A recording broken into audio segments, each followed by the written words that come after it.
There he is. What up? What up, E? What up? What up? What's going What you on, got for me, fellas? E? Hey, what's going on, everybody? So we got a lot of heavy topics that we are facing in our world today, but we're gonna start off with something light. I'm gonna give you a quick headline on that whole Richard Pryor thing. So last week, I was excited when I heard the news that the discussions have resumed to do a biopic on the life of Richard Pryor. Now, in my opinion, I still think to this day that Richard Pryor is the greatest comedian of all time. Right. Some people may differ with Right. their Right, opinion, but it is what it is. But I think right, that he paved the way for other great comedians like Martin Lawrence, Eddie Murphy, Dave Chappelle, just to name a few. Right. Right. right. So it's going to be exciting to see them do this film. Hey, Now, if E, you got yes, sir. who's doing that? Is that Kenya Barris? Yeah. So several years ago, Lee Daniels was supposed to produce it, but for whatever reason, that didn't happen. So Okay. now Kenya Barris, who is the creator of Blackish Right. and Right. Grownish, is going to go Right. ahead and direct that film.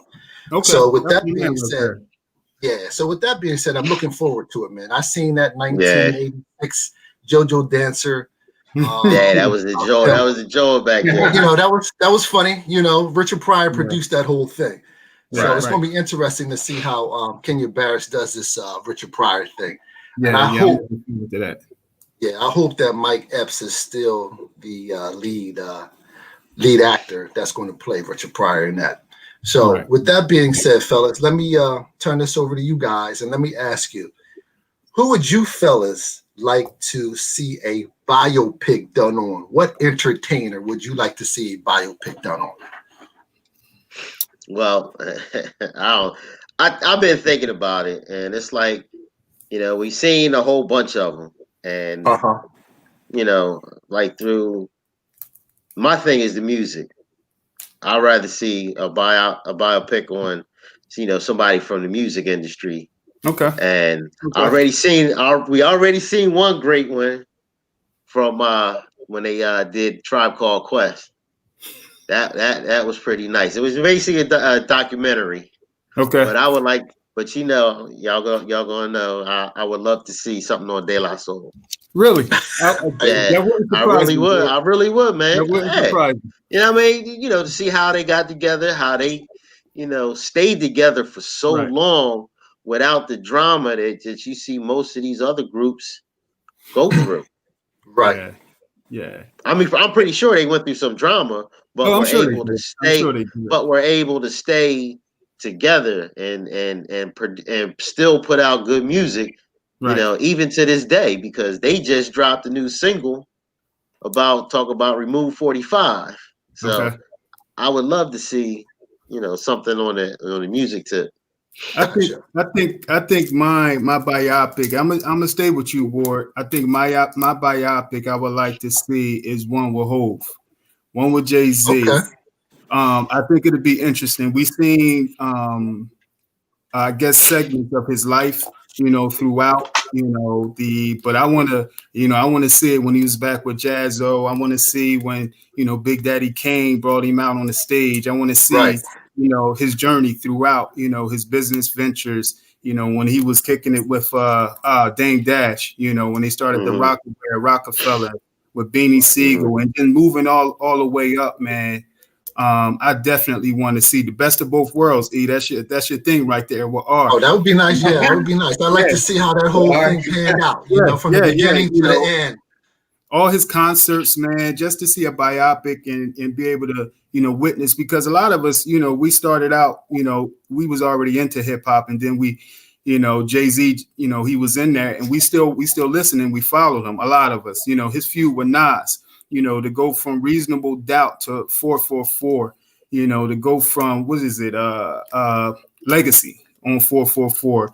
Right. I think it's the last song when he got his daughter on that joint. I would definitely love to see a biopic on Hove, man. Just, even with his voice, his influence. That brother's not on social media, and has been making tremendous moves. So, Hove is one, I definitely would love to see a biopic on.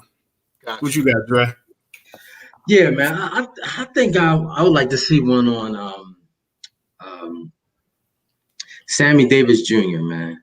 I don't think he gets. I don't think he gets enough.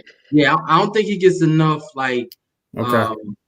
credit for his influence on the industry. Right, right. He was rolling with Sinatra and all those cats, man. You know, and he held his own. And I'm quite sure that he was one of the ones, that he could not, even though he was hanging with Sinatra, he couldn't do what Sinatra did. Right. Going that's a good one, right? And doing certain things, so I would love to see that, man, how he even transitioned into being, he's like the most famous Black Jew that Exactly. I mean, so I would love to see that because he just transformed, man, the whole industry and made it. He was cool too. I mean? He was. Cool. Yeah. And he never looked out of place. He never seemed out of place. So even though I haven't seen a lot of his work, clearly, that would be one biopic that, would be, for the ages, I believe. I think that man, you killed it with that one, Joe. And title that joint and Candyman Ken. Hey, KD, you just chimed in, man, right on time. We he was letting us know about Kenya Barris's biopic that's coming out with Richard Pryor, and we all, he posed a question to us, and he asked us, if there was a biopic that we'd like to see, done, who would it be made by? I did what did I say? I said Hove. Ward, he went with De La. Dre, of course, went with Sammy Davis, which blew us out the world. Who did you go with? E? I went with Richard Pryor. You like that, Rich? I went with Richard Pryor. I'm sorry. Yeah. Yep. And KD, who would you say, man? Can y'all hear me? Yeah, we can hear you, brother. We got you. Let me see. I think I would go with I said somebody yesterday. I forget who I said. My one, I think it was a tie between two. My one would be DMX. I don't know. I'm intrigued by that dude. Yeah, not just for the stuff that he went through, but his quick rise to fame, the impact that he had on hip hop. And I was saying that because I was watching the documentary of Rough Riders that was on BET. Yeah, that was tough. And his fingerprints seemed to just be intertwined in all of Rough Riders, from the Locks to Swizz Beatz and everything. Like his story really defined that era of hip hop, for a hot second. So he would be one. And the other one that I think I brought up yesterday was Rick James. Yeah, you did. Rick. Yeah. Rick James. And Dave Chappelle brought him to life for me. Right. For Dave everybody, Chappelle, man. He really did. And it was Charlie Murphy that introduced you to that part of Rick James. You know what I'm saying? So I really feel like Rick James is an underrated writer, an underrated singer. And he was mixed up in a lot of stuff, scandals and also you can't include a Rick James biopic without Tina Marie. So you would have to incorporate her in that story somehow. So those would be my two. Don't judge me on that because I don't know what that says about me. With Rick James and DMX. I think I'm a righteous brother, but I would like to see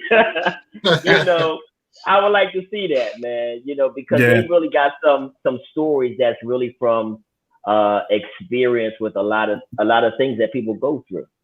Yeah. So that would be it for me, man. Yeah. Good evening, fellas. Sorry about my lateness. What's up there, KD? What's going on, Professor? I'm here. What? So, I ain't got you going out. Yeah, while he's waiting, if I could, I see Angela Collins Green just said Spike Lee. I think I would like to see Spike Lee as well. I like to see how he got started just as a African American filmmaker rising up from the ranks to see how he started out with I don't want to say Do the Right Thing, but it was what was his first one? She's Gotta Have It. She's Gotta Have It was the first one. She's Gotta Have It. Well, you couldn't do a Spike Lee without a Singleton movie. You know what I'm saying? I mean, he was just as important to black, us. You know, those hip hop movies. To, you know what I'm saying? As Spike was. Yeah. You know, John Singleton. Right. Yep. Right. Welcome to Just Our Thoughts with the Fellas. I'm Keith, your host, where we talk about national, local news, some trending topics, some current events, and some culturally relevant topics. I'm sorry. Today we got EB with us. We got Ward. We got KD. What's going on, fellas? What's going on? We got Dre with us also. What's going on, Dre? What's up, man? Hey, Dre, hello, man. How's work going, man? How's work coming along, man? Oh, it's coming along all right, man. I mean, you know, I like the fact that I don't have to bounce around from courtroom to courtroom. Courtroom is pretty much in my office, you know, virtually. And the judges are, you know, a little bit more, if you will, understanding. Really? You know, okay. In terms of, you know, your scheduling, because this last week, you know, I had like 3 Zooms, man, going on at the same time, you know, so. You know, one judge, you know, was like, just take care of those and, you know, log back on, you know, because I had to let him know, like, hey, you know, if I don't answer, Your Honor, I'm on another Zoom, you know. So they're very understanding, you know. Obviously, the clients are the same, you know, they don't believe that there's a pandemic going on. They want you to come see them. Right. Hey, Dre, do you find that the clients are you find that they're a lot more apt to participate in what's going on than versus before in terms of, you know, being in court, you know, versus not, you know, and being absent of it? Yeah, I mean, you know, I think that a lot of them, you know, are, if you will, a little bit more. They do their research. They're doing the research. They are understanding, you know, in terms of looking at the end road, you know, you know, some of them, you know, obviously my thing is always fighting, you know, for my client. And, you know, and fighting comes in, you know, several forms. Sometimes you have to, you know, not necessarily fight the battle, but you have to look at what the war is, you know. And a lot of times, you know, prior to this pandemic, you know, a lot of clients were just like, hey, I want to fight. But now I think they see, you know, the bigger picture, and they're like, listen, if they got like 6 cases out there, you know, at the same time, they're more apt to, you know, taking a deal, you know, and being reasonable about the whole situation. But, you know, I think that, you know, everyone has grown since this, you know, pandemic, you know, has occurred. I've grown in terms of my profession. I believe their judges have grown in terms of their perspective on, you know, life and, you know, liberty, you know, and justice, man, you know, because a lot of times, you know, it's like, is it justice or just us? Because I would see, you know, certain the same cases wouldn't be sentenced the same way, you know. So, but now you see, at least in Camden County, you see more uniformity in terms of sentencing. You know, they look at the charges and they look at the criminal history of the individual opposed to looking at their color. So I believe a lot of people have grown, you know, in this pandemic. So, you know, work for me is going well. You know, I'm blessed to still be in business after 16 years. Right. and I'll keep pushing on. Good stuff, Dre, Dre we can Wood. stay with you. Go ahead. What would you say, E? No, I was just saying, good stuff. Good stuff to the attorney. Good stuff there. Hey, Dre, we gonna stay with you, man. We can stay with you, man. What's going on with this group in Maine? Man. Listen, it's funny because I had to, EB brought that to my attention, the other day, and it's a slippery slope. Tell us about it. If you don't mind, explain it to people that's watching. So there's an issue. Well, was an issue. I still look at it as an issue going on in Maine, where there were students who protest as it relates to different slogans, and I believe the crutch of it all was the Black Lives Matter slogan. The superintendent of the schools, not too long ago, I believe it was last week sometime, sent a memo to teachers and stating that they're not to display any form of slogans like White Lives Matter, Black Lives Matter, Biden Pence, stuff, Biden Harris rather, and Trump Pence slogans, different things of that nature. So the children there, or the students, they did a protest. They walked out of their classrooms and protesting, not for the other slogans like Biden, Harris, or Trump Pence, but it was more so the Black Lives Matter slogan, and how that kind of was wrapped up with everything else. So even white students were protesting the Black Lives Matter slogan being able to be worn, and that is in my opinion, freedom of speech.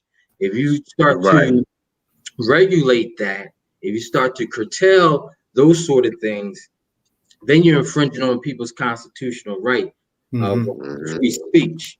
And that could become a slippery slope, because not too long ago, it was looked down upon in terms of whether it be your hairstyle. They didn't allow, they were discriminating against individuals who apply for jobs because of they had dreads or locks or what have you. Then the tattoos, hey, you can't have these tattoos, because of whatever. But the fact of the matter is, all of that is free speech. It is if you tend to, if you have the government or employer, if they're a private employer, obviously they can hire whoever they want to, and they can say, hey, well, we just don't want them here, But if it's a government entity, that is discriminating in terms of hairstyle, in terms of slogans, or things like Black Lives Matter, clearly you run into some constitutional issues. But I think that these students, they, again, we're learning, and we are growing as a people, we're growing as a community, both blacks and whites, Asians and Latinos, we're all growing as people, because, clearly there was some intent there with the, I believe, the board and the superintendent. There was some intent, and I can kind of see it, because obviously tomorrow, and maybe a few days after tomorrow, it's going to be, the emotions are going to be heightened, at a level, definitely that we never, have experienced before in terms of politically here in this country, So I think that the superintendent was trying to curtail some of the emotions that may have taken place, on its campus or what have you. But I do give kudos to those, individuals, those students standing up for themselves, because as I stated before, you do this today, then they'll be trying to regulate you on something tomorrow. So kudos Right. to Hey them. Dre, do you know if there was like a mixed, like if it was like majority black, majority white, or just Yeah, I even mean, straight down the board like yeah, students? for what I've read and for what I've seen, it was a mixture, A you know. straight Yeah. mixture. Okay. And I believe that there was the class president. I believe the class president was white, and it was like, listen, you can't change your Mhm. color.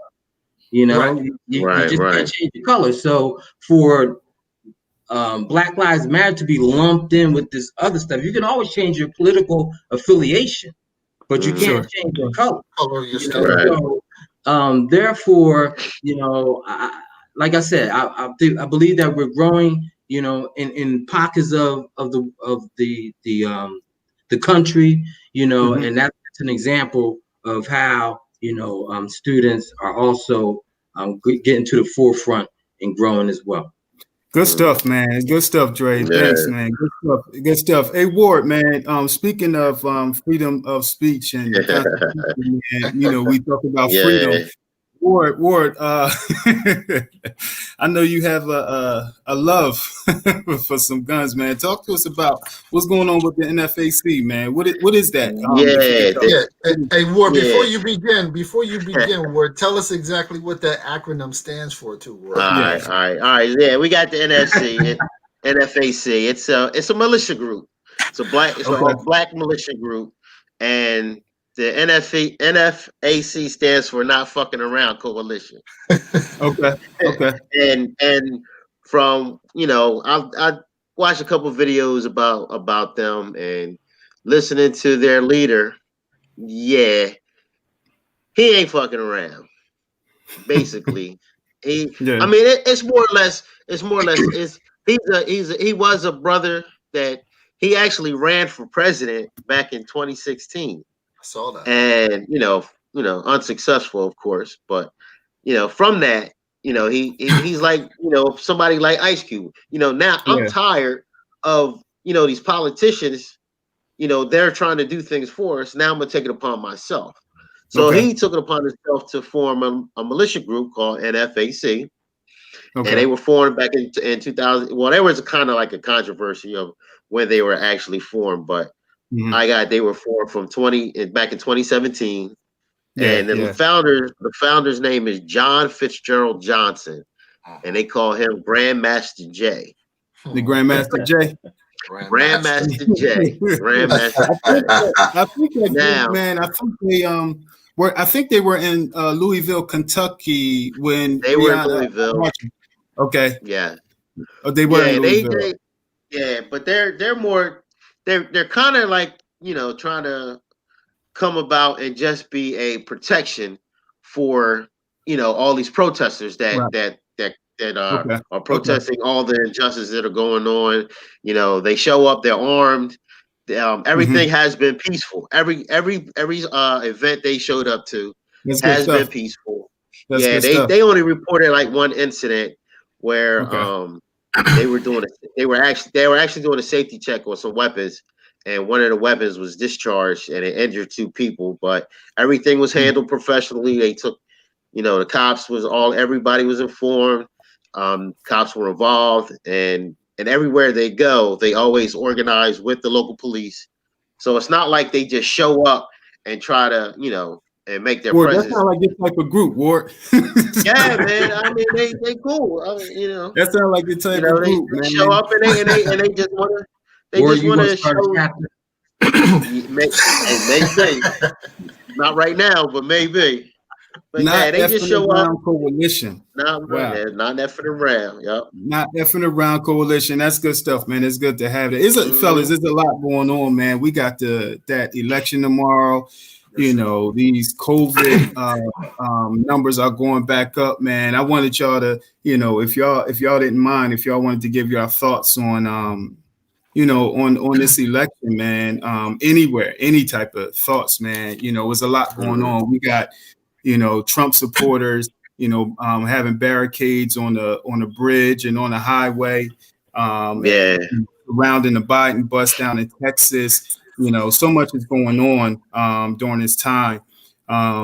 Because it's huge, man. This election is going to make a tremendous impact on the state of the country. So I, wanted to see if y'all wanted to, give just simple, some your thoughts on it. I'm sure everyone voted by now.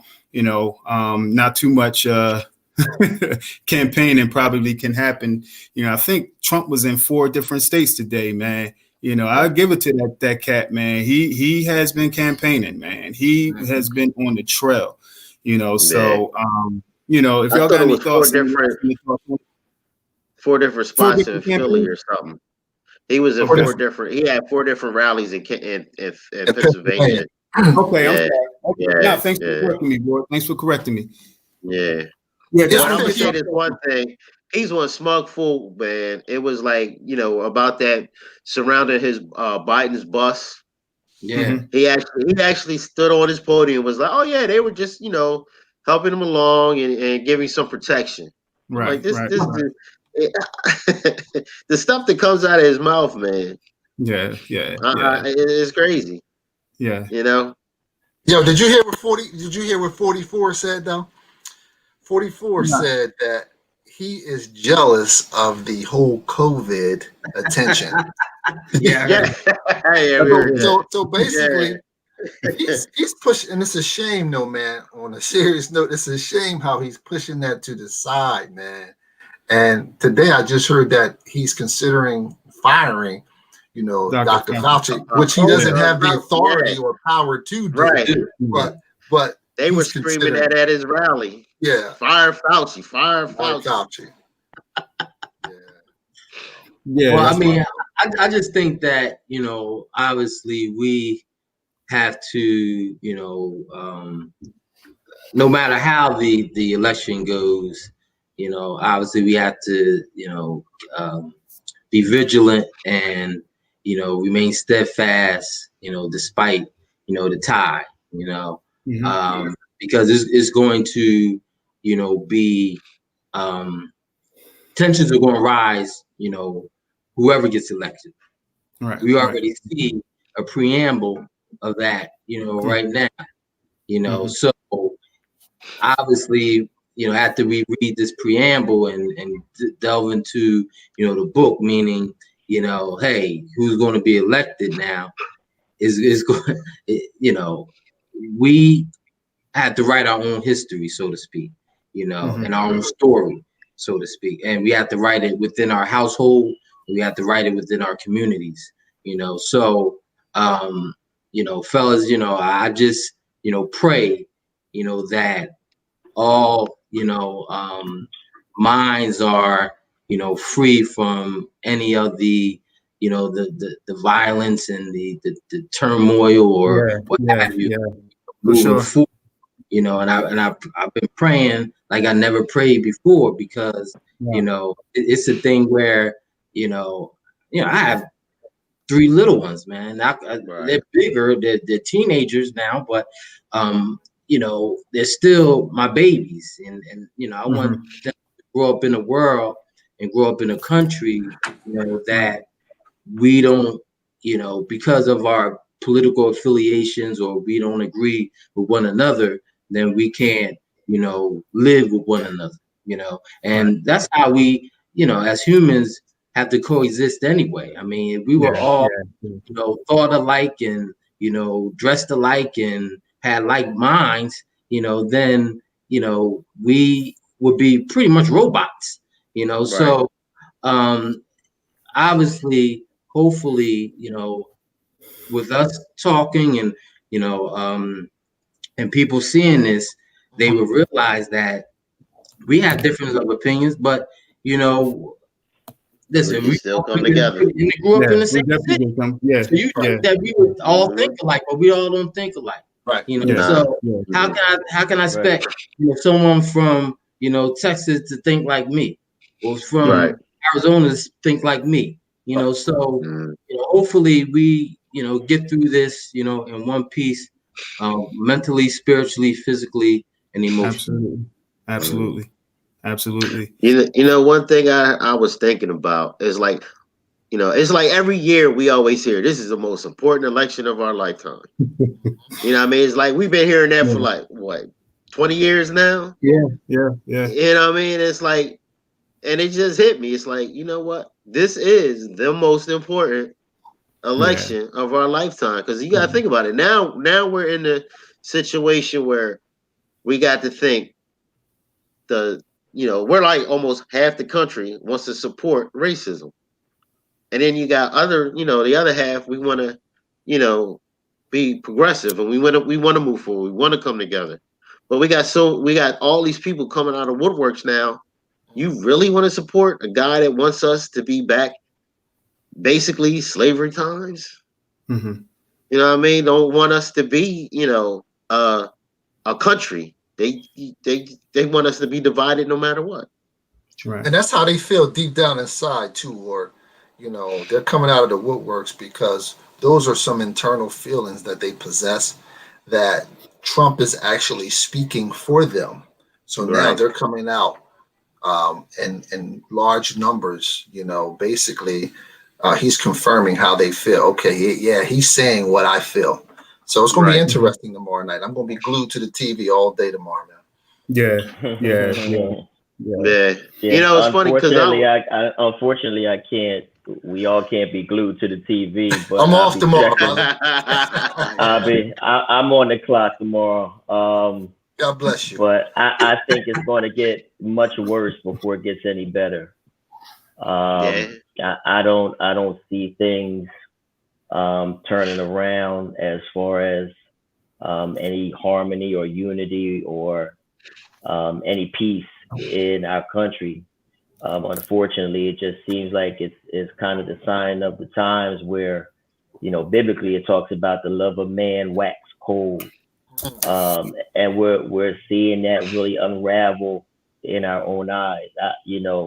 I can't help but kind of take things sometimes to a biblical level, where things just start to seem like it's going where prophetically it seems like it's going ahead, and it don't seem like it's going to really get any better. Even with Biden in office, I think it's just going to infuriate his opponents, to the point where there is going to be massive civil unrest.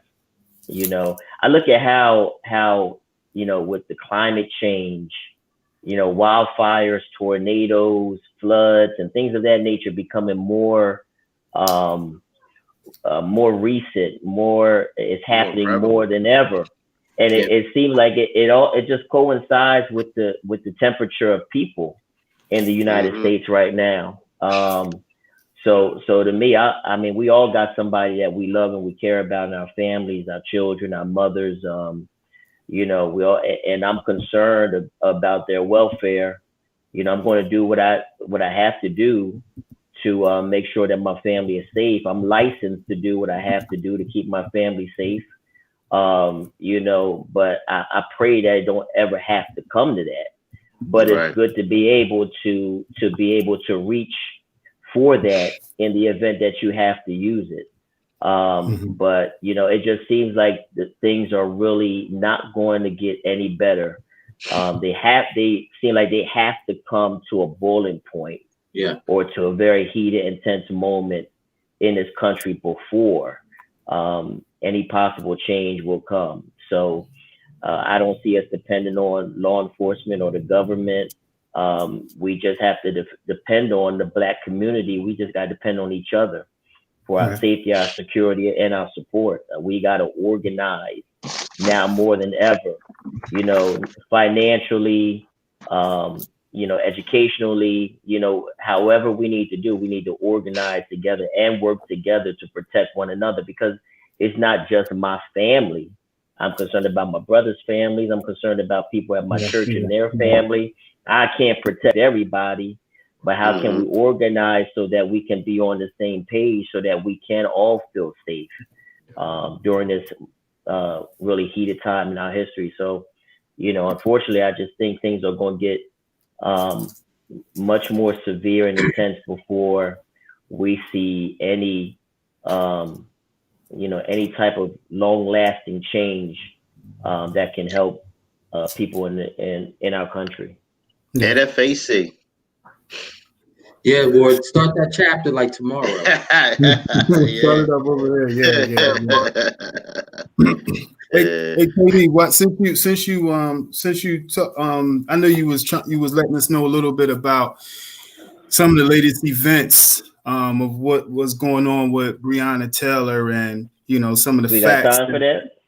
Huh? Yeah. We I mean, if you could share with us, because I know I'm not totally, up to date with all of the facts, some of the facts that's going on, so you can, give me abreast of it. Well, I mean, just to try to put it in a nutshell, 3 grand jurors from that grand jury that oversaw the evidence and the charges of the officers that was involved in the death of Breonna Taylor. 3 grand jurors were given permission by the judge to speak. They still remain anonymous, but they spoke concerning the Attorney General Daniel Cameron's statement that he had.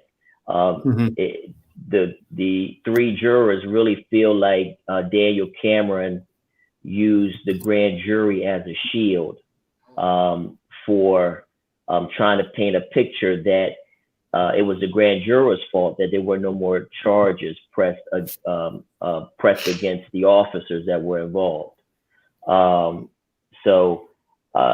Because the Attorney General was saying that the only thing that the officers could be charged with was one officer was charged with wanton endangerment because he fired shots into an adjacent apartment.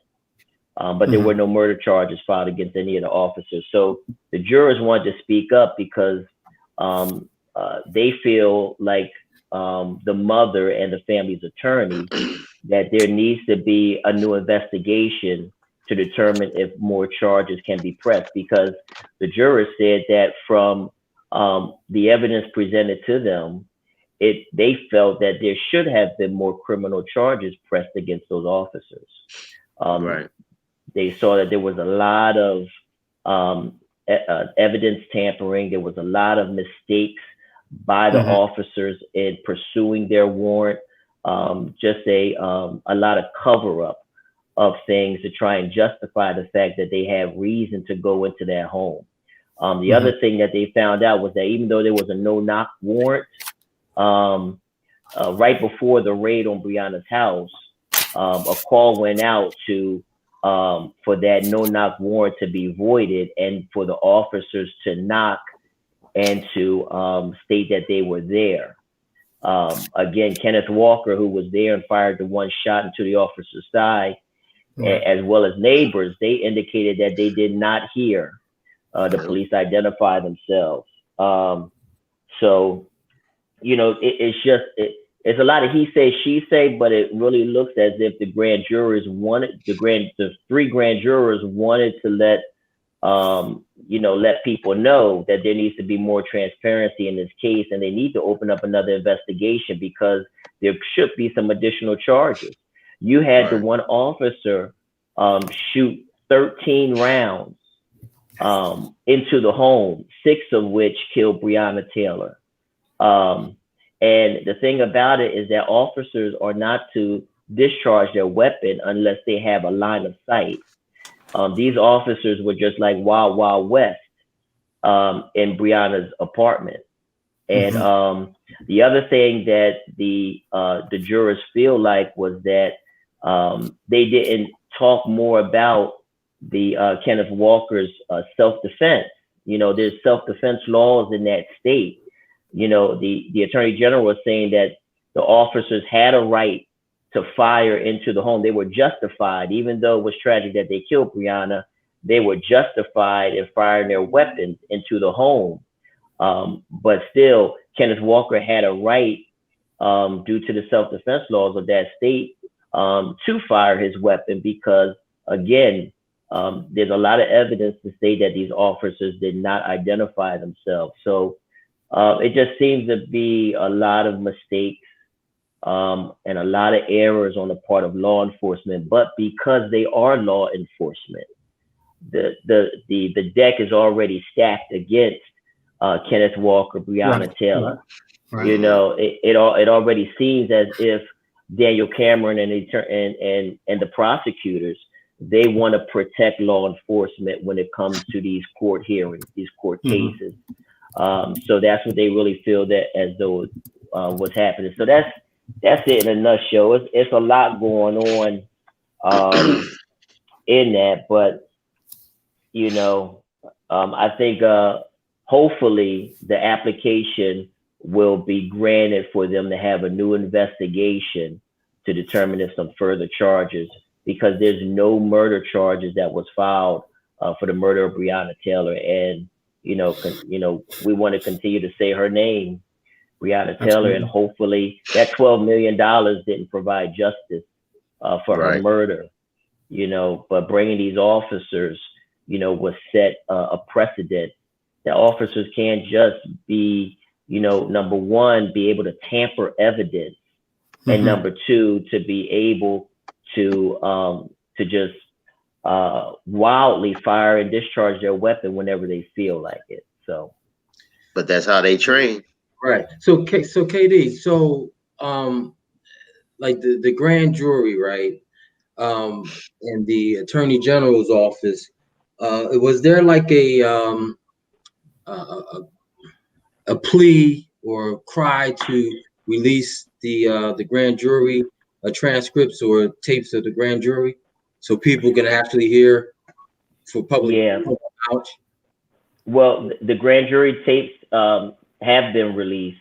Those transcripts are out, and the grand jury, what they really wanted to be released was the interviews with the officers, because again, the officers, their testimony on these interviews did not match up with a lot of the evidence that was found in and around the home, and also the issue with the warrant that was served. So the transcripts have been released, and also the interviews. Now the jurors, they felt as if, number one, the Attorney General presented the evidence first, and then told them what the officers could be charged with. When they questioned whether or not there were more charges or criminal charges because of the evidence that they had, the Attorney General was the one to limit them to just this one endangerment charge. Right, and that's what normally the prosecutor's office does. They you know give you they put the police officer or their witnesses on the stand, and that's pretty much where they gather the evidence from, along with if there's any demonstrative evidence or physical evidence, they'll present that, you know. But that's what they do, and I think that's because, you know, we're still looking at, you know, this was in Kentucky, you know what I mean? So I don't really. But what they were used to, what they said in these grand jury trials was that, you know, Daniel Cameron and the prosecutors had the charges first, and then the evidence was last. And they believe that they, you know, you're usually in these grand juries trials, the evidence is presented, and then the charges at the end, you know, the recommended charges by the prosecutor's office. Right. So they felt like because of that, they could not, you know, even after they sought to have more criminal charges, they said no, because there's not enough evidence to justify when actually there was. Right. Okay. Oh man, that's good stuff, man. Great job, Professor. Yeah, no, thanks, man. Thanks for letting us know what's going on with that and getting us abreast with that. You know, also, man, we, you know, while we're on that, we can kind of, you know, briefly talk about, you know, what went on in West Philly with Walter Wallace Jr. You know, this 27-year-old man was gunned down in the middle of the street, you know, in front of his mother, by two cops that was pretty much a car and a half away from him, you know, filled with bullets, 14 bullets. like the first one wouldn't have taken him down, and of course there was aftermath, but we had I think it was our third episode when we talked to Officer Chris Kelly about policing in America, about their training and about different things, and we all knew at that same time that wasn't the last time we certainly had that conversation, because here we are again, almost a week later, having the same conversation, and we hear again, this young man, this husband, this father, was dealing with mental illness, and and he had a knife. And I think the phone call, you guys could correct me, I think the phone call was because he had a knife, or was it a crisis phone call? Whether or not what the phone call was for, this mother should not have lost her son at the hands of two police on that day. I know over the weekend, I'm not sure about today, they were still waiting to release the body cam. I'm not sure what we'll see different than what we've seen already on the body cam, but we're here again. The city of West Philly was certainly was not at ease with everything that's going on. And of course, the news will highlight the looting that went on versus, talk about the real issue with policing. I just wanted to get you guys' thoughts on it. I already know pretty much your thoughts, but if it's something that I missed, you certainly can share. Yeah, like I'm from what I heard, it was a crisis call that she needed help with her son, and that's the reason why they called the police. So it's like we've had conversations before about that. We feel as though a healthcare professional should be sent out with the police, especially in a crisis call. Like they actually said, this is the reason for the call. Right. So in that instance, you should have someone with mental health professional a professional background to go out and handle that, because I'm pretty sure cops aren't trained to handle a mental health issue. They're just in their training, all they're doing is, here, do some calisthenics. Here, let me show you how to shoot a gun, and here's your badge. Yes, yeah. Scott Turner made a good point, and which we talked about. They could have did a 302 and committed him to crisis. They certainly could have did that. And I was losing that number last week when I was having some conversation. I could not think of the number, but that certainly could have been done. Anybody else have some thoughts about that? Yeah, real quick. I just wanted to piggyback off of what you said, man. No parent should lose, their child in any type of situation like that.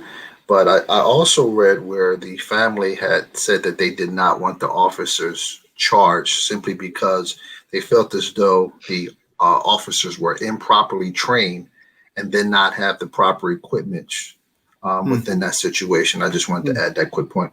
Go ahead, Dre. I'm sorry. Yeah, and then just to I know the attorney that's representing the family, Shaka Johnson, very, very, very good attorney.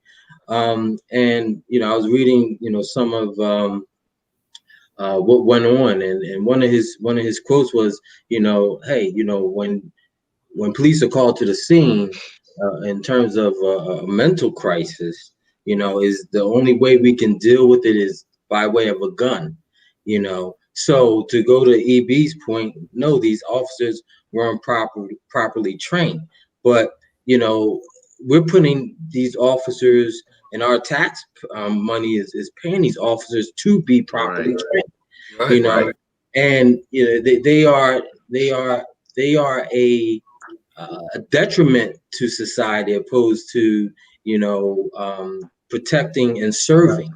Their first thing is to protect and serve. Even these individuals who may be looked at as a danger, and I haven't seen the footage in its totality, but from my understanding, it's like hey, he was bringing a knife to a gunfight. You know, Right. so Mhm. that's not even self-defense. Right. That's not even self-defense. Bring a knife to a gunfight. You know, so the fact of the matter is, you know, the family is admirable in terms of, you know, not pursuing this further, or in terms of I'm not sure if they're pursuing it civilly or not, but in terms of criminally, you know, these officers, you know, obviously people are giving them a pass because they weren't trained properly, but that's no excuse. Mhm. You know, that's no excuse. This guy had a knife. He had a knife. You Yeah, know, yeah, and that, yeah. they didn't shoot him. They didn't shoot him in the leg. They didn't shoot him in the arm. They didn't shoot him in the foot. They shot him, you know, to kill him. Yeah. That's because they're trained to. That's why they're trained Yeah. to shoot to kill. That's Understood. They're So, not trained to yeah. shoot to right, so maim or nothing. we can't say that they were properly trained because, or Mhm. wasn't properly trained, because if they're trained to do that, they should be trained to do, you know, that should be the last alternative if they were trained properly. Yeah, because they Yeah. said they were sent out without tasers. Yeah. So Yeah, how you that's not have a why taser? when I first heard the story too, the family had called the police earlier in the day for him. Right. And when they called him when that last incident occurred, they called for EMS, but they also called for the police to accompany them as well. It's unfortunate, but you know, when you have mental health illness and a very violent individual, that's a mixture of a dangerous situation. A mental health professional probably could not have helped by him or herself. It was probably necessary for the presence of law enforcement to be there, Right. In a collaborative effort. And that's the key right there. Yeah, to treat him, you know, knowing that they've been out there numerous times already in that short period of time that day, you know. Mhm. It's unfortunate his mom was there and she could not even de-escalate the situation. She could not even intervene on behalf of him, pleading with the police not to kill him. You know, when again he had a knife and he was a threat, you know, unfortunately, you know, you can't justify 7 shots from both officers, but again, when they discharge their weapon, unfortunately, that is usually the end result of it, not to lame or injure or anything like that. But, you know, that's why it's important to have some type of collaborative effort between law enforcement and mental health professionals, because mental health in the Black community is running rampant and getting out of control because we are untreated. Right. You know, there's a lack of mental health services in the Black community. There's a lack of good mental health treatment, and not just with psychotropic medication, but with good individual therapy, good group therapy, you know, that can, and even if there's some inpatient facility that might be needed for a period of time, you know, these things are not accessible for the Black community. You know, so you're hoping under this new administration comes in, you know, they might set a precedent and start to, you know, help the Black community with the mental health that we are actually going through. I mean, we've got a lot of trauma in the hood that hasn't been dealt with. We don't know what this young man, you know, what his childhood history was. Right. That may have led to him being volatile and out of control at that moment. Right. You know, and it sounds like he was in and out of different mental health treatments, but never anything consistent. So it's an unfortunate situation, but you know, it's got to be a collaborative effort, and right now there isn't one. And I agree with that, you know, Kev, because I think that the collaborative effort would go both ways. You know, not only for the individual with the mental health issues, but in terms of the officer. You know, helping the officer deal with, you know, certain things right then and there in real time. You know, that it will help de-escalate the officer's emotions in terms of, you know, discharging his weapon or being aggressive or what have you. You Right. know? Right. I think that the collaborative effort would help both Yeah. ways. Right, but it's Yeah, usually 'cause- like who takes the lead when you're dealing with these mental health situations. You know what I'm saying? And you would think ideally that it would be the mental health professional. That's why Right. law enforcement and that treatment team, they need to plan before they come on scene. Who takes the lead? Who Right. does what? You know, because presence of law enforcement can Escalate. kind of make the situation worse, can escalate. Yeah, definitely. You know what I'm Yeah. saying? But they still should be on hand in some supportive form. But they Right. have to determine before they come on scene who takes the lead in this. All right. And yeah, because it can get out of hand real quick if you don't have a plan and strategy to move in on this. Yeah. Yeah. Yeah, because they could have came in, tried to, a mental health professional could have came in, tried to talk to the dude and had the police behind them without weapons drawn at the time.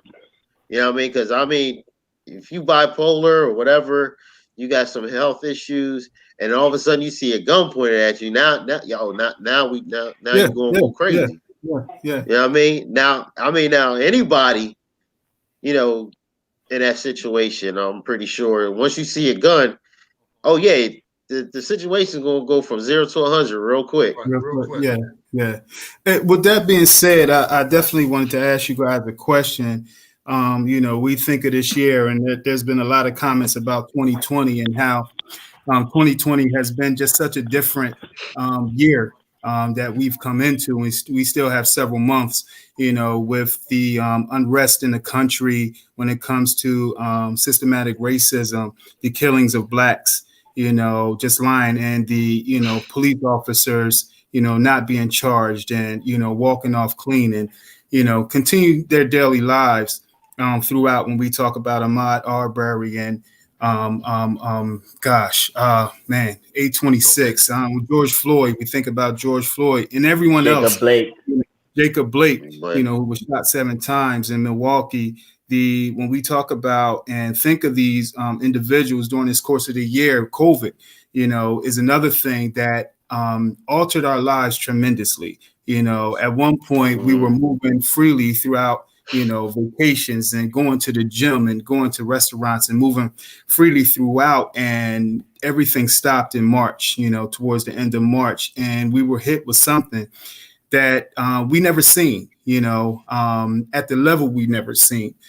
And it halted everyone, and our lives changed. And during this time, I forgot the election, with everything going on with the election. My question, if you guys can unpack this for me, is what are you guys doing, in terms of self-care? I also think about, I think about our kids, their lives changed, summer vacations, their lives changed, their lives changed when it comes to schooling. Just a different style of schooling for them, a different style of schooling for educators. So much has changed. And, my question to you guys is, what are you guys doing, for self-care, to maintain, during this difficult time for everyone? What are you guys specifically doing? Man, oh man. Yeah. What can't we do? What can I tell you what I can't do, or what am I doing? Where you want to start from? Man, I don't know where to start from, man. But it does seem like it's been an overwhelming year. It really has. It's been an overwhelming year, man, with so much in the headlines like you were talking about. Some of this stuff we can just kind of, it's called, what I was reading, called vicarious traumatization. Some of this stuff you can just take on you, man, and it can, you can personalize it, and it can mess you up emotionally and mentally. I don't even know this young man, Walter Wallace, that was shot 14 times. But man, when you saw the video of him being shot like a dog in the street and his mama holding you, if you don't have a heart, who wouldn't be moved? You know what I'm saying? Right. To see that occur. You know what I'm saying? I definitely don't want my 8-year-old to see that on television. You know what I'm saying? Because that's going to be traumatic to him. and he's going to have questions about that day after day after day, you know. So you know how do I care for myself? Sometimes you got to shut these things off. Like, I don't want, like, you know, I'm going to have to explain these things to my son, my 8-year-old and my 20-year-old. But for the video to be out there and played again and again, it's like pictures of us being lynched from back in the day, just being played and relived. We don't need it to be played and rehearsed and relived over and over again, because again, we all just become so traumatized from it, you know. So, you know, I'm a news junkie. You know, if you come in my house and you turn the big screen on, you're going to see CNN on, you know what I'm saying? And then sometimes I go to bed dreaming that I'm at a Trump rally, okay, trying to save my life, you know. Nightmare. So, that's a nightmare, brother. You know, and sometimes the best thing you could do is just try to shut this stuff off, because it can be too much. It can be inundated, oversaturated, you know, about the climate that we're living in. You know, sometimes your mind needs a break from all of this depressing and anxiety-filled news, and you got to just kind of move your energy to something else that's more positive, that, you know, that can tap into your creative side. You know what I'm saying? Because this stuff will kill you mentally and physically, man. You know what I'm saying? So I don't know. Anybody else got some ideas on that as well? Yeah, I'll jump in real quick. As you pointed out, man, there's a lot of pressing issues, man, that we're faced with in our world today. I don't want to go biblical, but first thing I do, man, is do some prayer, man. I like to get down and pray, you know, to God and talk to him about what's going on in my life. Then I try to think of some things that excite me. Like right now, you know, we're almost through this podcast. I'm going to go eat my dinner late, so I'm excited about that. You know what I mean? Y'all know I like to eat. So just, you know, focusing on some things that you have control over, man. And I haven't really been big on meditation, but I understand that, you know, meditation is another form of a stress reliever, a stress buster. And reading some quotes. Somebody had something on their email the other day, and I copied it down because I wanted to think about it. And I'm going to just read it real quick, one-liner. It says, "You can't wait for the storm to be over to have joy. You have to learn how to dance in the rain." So that was something that I thought was very, very powerful, which in a nutshell is telling me that we all will endure some storms, but we got to learn how to deal with them when we get in them. Yeah. So what I'm trying to do is you know, do more meditation, man. You know, I think KD pointed out in terms of, you know, tapping into that, you know, creative, you know, side of your brain, you know, as well. You know, I've been doing, you know, a lot of writing. Well, when I first started, I did a lot of writing, you know, something that I haven't done in a long time, you know, other than, you know, briefs and things of that nature, but doing more creative writing, you know, praying, you know, just having conversation, you know, with my kids, you know, more conversation, because you have more time. You're spending more time with them, and they're spending more time with you, you know. So we're able to have, you know, indulge in, you know, and converse about, you know, a multitude, you know, of things, you know, and that's just from, you know, a mental, you know, standpoint. A physical standpoint, you know, when the pandemic first started, you know, I was working out, you know, every day. You know, but I made a vow to myself. I said, listen, I'm going to work out at least 3 times a week, you know, and, you know, you become a little bit more disciplined. I know I'm more disciplined in terms of that, you know, sticking to that, you know, working out. That's from a spiritual, from a physical standpoint. A spiritual standpoint, as I stated, just meditating, just getting my zen on, not letting the world, become me, and not getting sucked up into all this stuff. I'm like KD. I love, to see CNN and the MSNBC, and I tap into Fox too to see what they're saying, as well. But you do have to shut those things off. Yeah. They can become overwhelming. They can become depressing. They can become, sometimes self-indulging. And the fact that it's like I'm living in this world now that it's like, yo, I don't know what tomorrow is going to bring. Right. So you do have to just turn that off.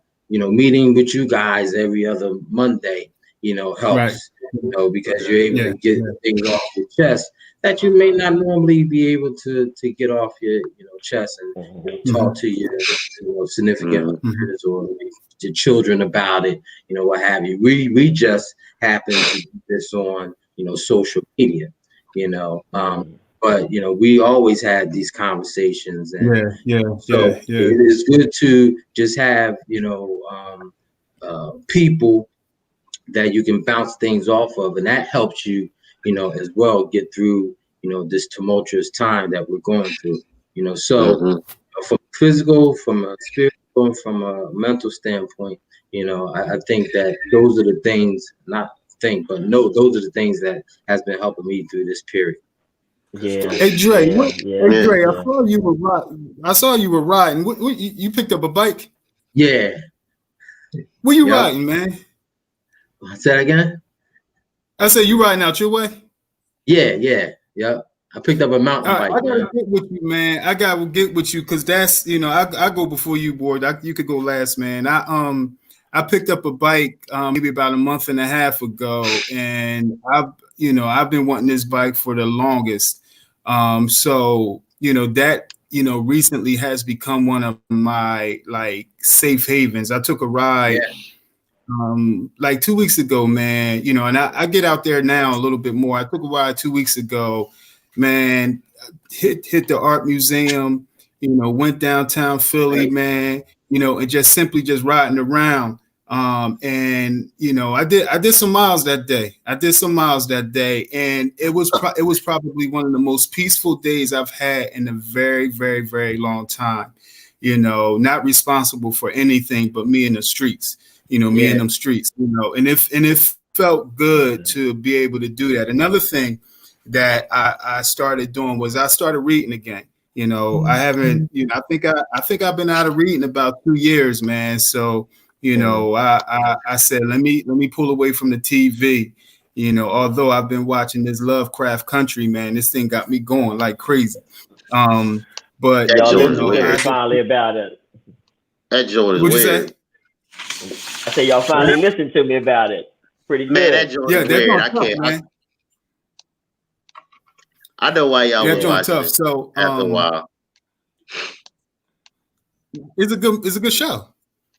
Man, that joint is weird.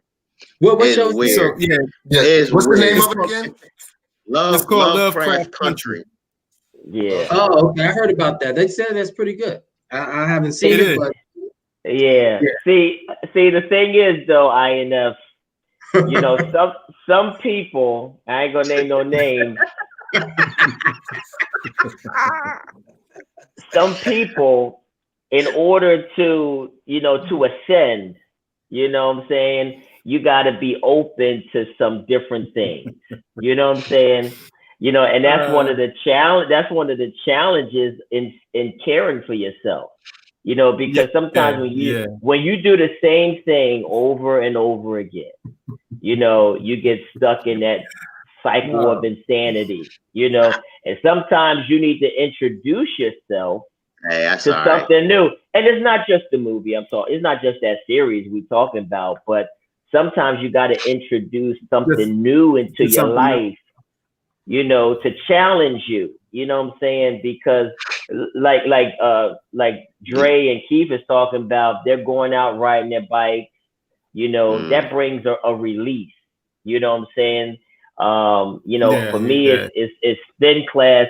We got to have something that we do that, a certain amount of times each week to help us get that release we need, to challenge us, you know what I'm saying? So that we are not necessarily stuck in the same mundane routine of things. I know we don't have too many options really right now because of the coronavirus, you know, but there are some ways that we can create a space, to explore and discover ourselves. This is a time that we really can discover who we are, what other things interest me, you know what I'm saying? So, it's all about expanding and growing and developing yourself. Even at 47, we all around that same age, it's still not too late for us to really challenge ourselves into something that, we've never done before.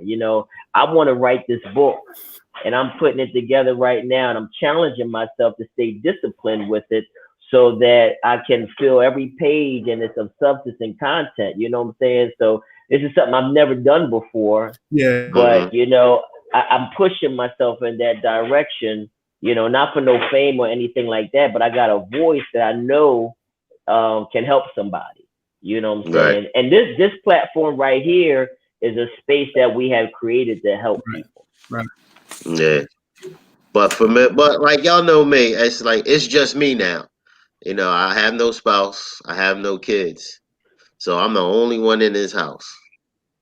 And my lifestyle has not changed, not one bit since this COVID hit. I have not stopped working. I go to work, I come home, and it's just me. Now, throughout the years, you talk about, challenging yourself and everything, I always challenge my mind. It's like, whenever I have my spare time, I'm doing puzzles, I'm, little cryptograms, I'm doing, games on my phone that challenge my mind, and not just, some little cookie cutter game that's considered stupid, or a shooter game. Like, I play them, but no, I like the things that challenge my mind, and then I like to go back and relive my childhood. That's why I'm always watching Good Times, Sanford and Son, Jeffersons, Bernie Mac's on now. So I, move up a little further. But, those are the things that, I still watch them, but in watching them, those topics are still relevant today. Every last one of them. So, it's like I still get what's going on today, but in that sense of that I'm real familiar with. So that kind of keeps me grounded, but on the other note, I get, kind of scared being here alone. Because it's crazy that Sunday morning I woke up, a good friend of mine passed away. Right out of the blue. Am I going to end up that way sometimes?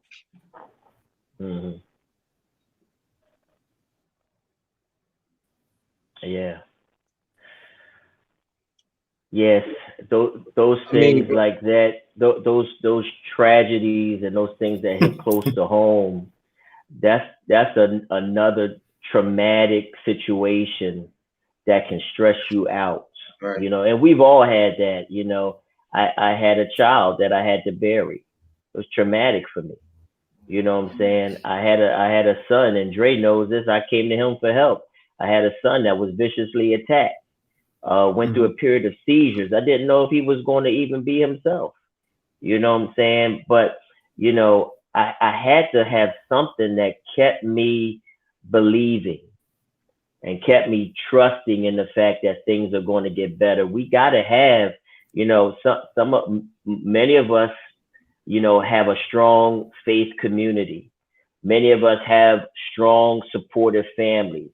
you know, and Wardy, you single, you by yourself, and you know, you don't really have that person that you can bounce things off of, you know, like many of us do here in this podcast, you know, but you still, what's important is still your relationship with your family that's easily accessible. You know, I know Miss Marvell is there that you can lean on. If it's anybody that you can go to in times of crisis, it's your mama. You know, I'm a mama's boy. My mama's here. I'm caring for her, but I still know that even in her frailty, she can still offer you pearls of wisdom. You know what I'm saying? You know, but you know, that vulnerability that you showing, man, you know, a lot of us don't have, if I could say, the balls to show it, because some people would take your vulnerability for weakness. But that's the strength that you do have, bro. But you understand what I'm saying? Because we live in a society that's toxic without masculinity. You know what I'm saying? And unless we break the surface of one another, we'll never get that care for self that we need. Because we want to project. We want to project that everything's good. We want to project that everything's going well in our life. You always want to beat your chest. Yeah. But you know, we gotta ascend past that. And at the age we are now, we know that it's not about the things, but it's about the substance. You know what I'm saying? It's about, you know, the type of man that we are as fathers, brothers, you know, husbands, things of that nature. You know what I'm saying? You know, but in order to get to that point, is being transparent, like Dre brought up in the previous episode, and being able to be vulnerable with each other. You know, so because we can't hold that in. You hold that stuff in, it's going to make you worse than you already are. You know, doing damage. Yeah.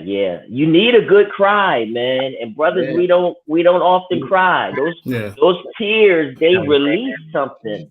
They release something, man. You know what I'm saying? Like that. Woody always been like, you know, he speaks his mind, he wears his emotions on his chest, and that's what I always respected and respect about Ward. You know, what you see is what you get. You know, absolutely. I admire that. You know, that Wardy's always showing his vulnerability and his emotions, and you know, and that's why we do what we do, and we're doing this every other Monday, because you know, people need to see that from, you know, black men. People need to see. Yeah, but here's that self-reflecting moment that you are having. You know what I'm saying? When these things happen to us or happen to people close by us, whether it's sickness in our body or whether it's someone that we lose, it's a time of self-reflection. We talk about meditation, but really it's a time that you can reflect on yourself. You know what I'm saying? And you're saying, I don't want to end up like that. None of us want to end up like that. So what's the changes that we need to do in our life so that we can care better for ourselves? Oh, man. So that doesn't happen to us. You know what I'm saying? You know, so it's about the changes. Like it's about the changes. I'm trying to tell you. And you're going in and out, Keith. Yeah, Keith, you're Jordan. Sound like a good cry, man. Hey, Ward, well, you know, man, that's why we all close, man, the way we are, man. So, you know, never feel like you can't reach out to one of the fellas just to say, what's up, brother? You know, this is what I'm going through. You know, can I just, you know, can you be an ear, you know, for me, brother? So that's why we're here for each other, man. Right. Yeah. You know, and it's about developing trust, man. You know, it's about developing trust, because, you know, we can't, there's not too many, you know, even in this circle, you know, we might feel closer to one than the other, you know what I'm saying? But whoever you can rely on, you know, me and Keith had a talk the other day, and I told him that he strung a chord in my spirit, and I felt convicted about some things, you know, and I needed that moment, you know what I'm saying? Because when you can take advice from your brother, and it moves you to, and it compels you to want to change instead of dismissing it. You know what I'm saying? Sometimes we could be dismissive because Kev ain't no expert, or he ain't no expert on that, whatever. But we sharpening one another with our experiences and the things that we do know that we can help one another. But I don't know unless you tell it. Exactly. And that's Right. being vulnerable. Right. Being vulnerable. Let's stop, putting on the face, Right. that everything is good, because everything's not good. Right. Right. Yeah. Well said, Kev. Hey, Well Kev, let said, me get man. in here, man. Yeah, because Hey, Ward, let me get a second, man. I want to apologize. I've been having some ahead. problems, man, with signal on the other one, man. So, I Right, definitely want to, to jump in. This my type of conversation right here, when we able to peel the onion back and just talk about some great conversation we had last week, and fortunately I get a chance to talk to most of you guys about, things that I've gone through. And, right now I'm looking, and I see one of my brothers on here too right now.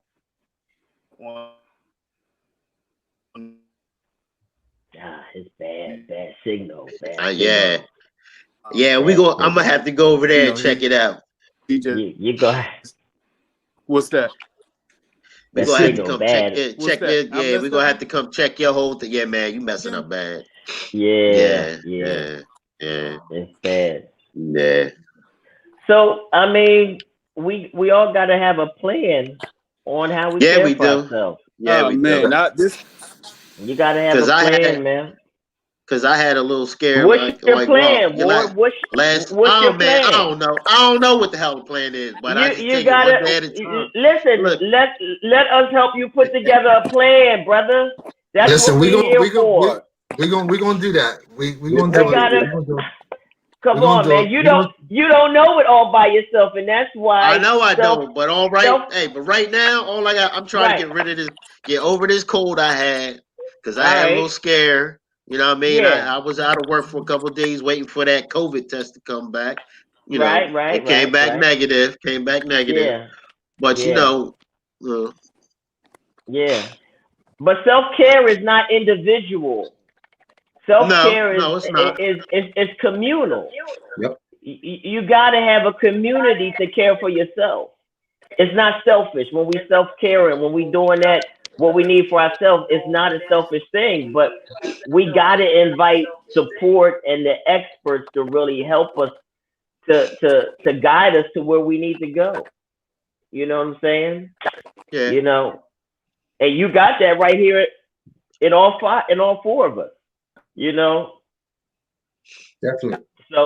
So I know. Listen. So and he got more. And he got more of the fellas too. Kevin, oh yeah. It ain't just us. It just ain't us.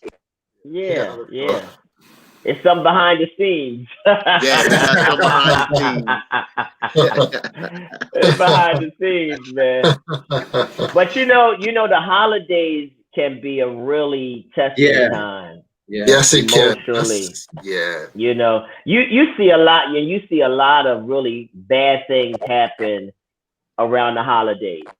As much as it's supposed to be a joyous season, it's really it can be a really nerve-wracking and tragic season. It seems like sometimes right before the year ends, you see a lot more folk leaving here, a lot more tragedies happening, and a lot more people losing grip with their mental health. Yes. Because the holidays is a trigger for a lot of people, that they either can't provide or just some triggers from things that happened in the past. So, this can be a tough time for a lot of people during this holiday season, man. What y'all got? Keith, you back? Go ahead, Keith. He kind of back. Yeah, you having some issues, man. We're just gonna get to wrap it up, Keith. Back on. EB want to wrap it up. He want his self-care for his food. That's why he want to unwrap. Yeah, I'm not sure. Wardy, get over there tomorrow, Wardy, and fix his internet, man. he might need to pay the bill or something. I don't know what. Definitely, man. I appreciate y'all, man, for hey, Ward, I think the one piece that Can y'all hear me? He's trying. You're trying, Can y'all hear me? Going in and out. In and out.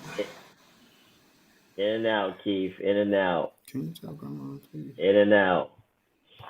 All right. So, what's one takeaway that we can kind of take, y'all, as far as what's one thing that we can kind of do to maybe improve the care we have for ourselves, and then we'll wrap it up. What do y'all think? One thing that y'all can do differently to better yourselves. I think one thing I could do. Can y'all hear me? Ward is muted. Ward, you're muted. Ward, you mute yourself. Ward, unmute. I know I do. Yeah, for me, it's more or less stop being so damn private. Okay. Privacy is good, but there should be times of disclosure. It is, but it can be bad too. It should be some times of disclosure. Yeah. I feel you. Yeah. I feel you. I also think. Can y'all hear me? Yeah. Yeah, my bad. Ward, I also think I want to just jump on a little bit for what the fellas were saying, man. I think a plan is good. When you put a plan together and actually follow the plan and what you want to do, write it out, and just write your vision out and what you want to do in terms of what it is you want to do. Just write them drawing down on a piece of paper. I often do that, and the one thing it does is it holds me accountable because I can't blame anybody but me when it doesn't get done.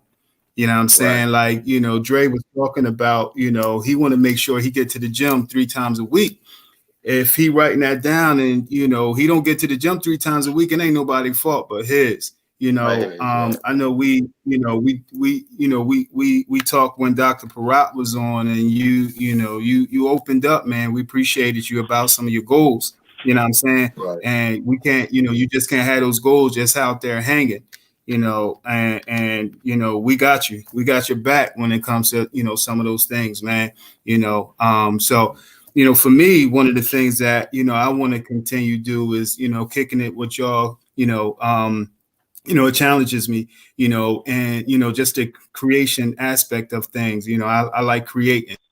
And I like coming up with things, and, it challenges me. So that's one of the things that even during this COVID, time, when things, because actually these numbers going back up, I think they shutting England down again, or it's been shut down, so I think, with these numbers going back up, flu season is coming, the winter is coming, I think just continually, adding to what I've been doing,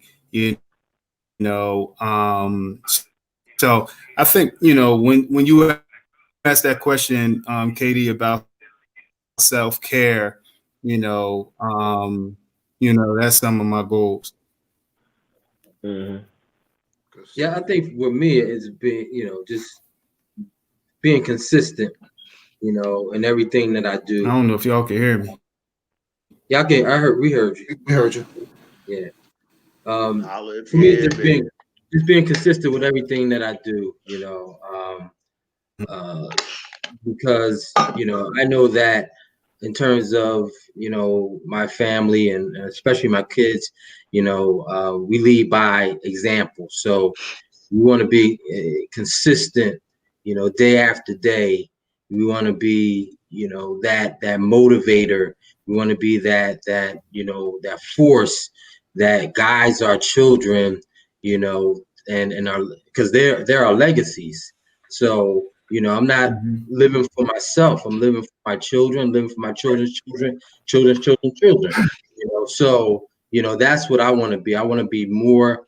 I want to continue to be consistent in each and everything that I do as a father, as a professional, as a black man, as a person. I just want that. I just want to make sure that I'm consistent. Mm-hmm. That's what's up. For me, I think it's tapping into my creative side. You know, being at home, I got nothing but time. Dre, KD, y'all talked about writing. That's one of the things that I like to do. I should be in a book, in a journal or whatever, just writing, just kind of doing some of those things that I know I have a skill set for, while I'm at home, interacting, with the family a little bit more, or even making some phone calls to, my family members who I don't get a chance to see on a regular basis, those type of things. And for me, walking has always been big for me. I walk probably 3 times a week, but it's getting cold now. So I'm gonna have to so I'm gonna have to do a little bit more exercise. It's cold now. Yes, it's gonna be in the 70s this weekend, EB. So you ain't got no excuse, brother. I ain't got no excuse. That's right, my good brothers. but for me, actually, this situation, I'm in my perfect world right now, actually, in a sense. I'm on the project that I dreamed about working on for a long time. Mm-hmm. So it's like, I'm in a position where, I'm kind of counted on for a lot of things, and I'm constantly walking around that building. And then if y'all ever went past Camden High to see what it looks like, that's a lot of walking now.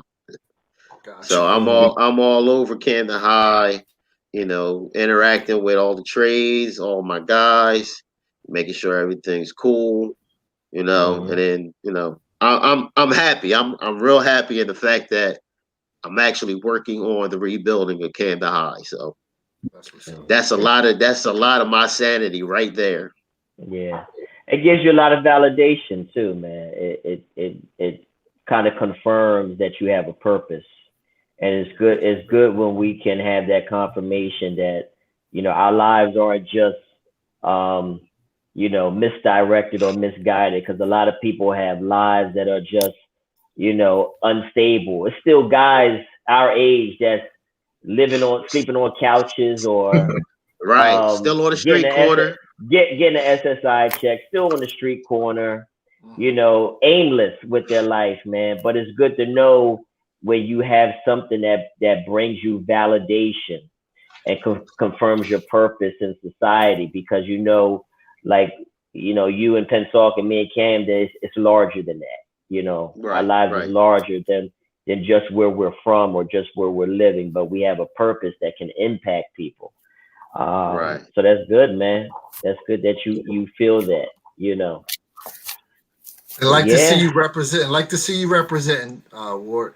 Trey said that Jim wants to know where you got that shirt from. Yeah, this is an old shirt, man. My man Tone Loke. I don't know if y'all remember Tone. Yeah, I remember Tone. P-Dub! Yeah.